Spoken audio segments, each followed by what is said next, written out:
话，另外没分整数是不是？这边已经分了，60里面有6个神，40里面有几个神？发明。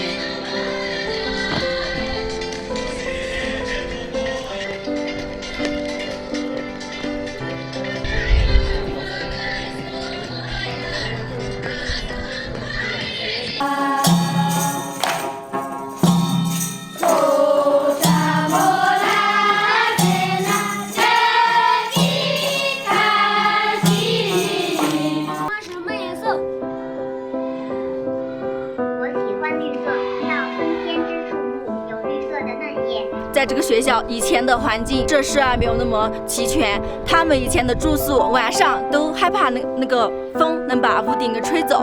然后现在的话，老师住上了教师公寓。我们学校的学生以前的话都是在学习书本知识嘛，那现在因为素质教育的倡导，然后呢，我们现在学校学生课外活动也变多了。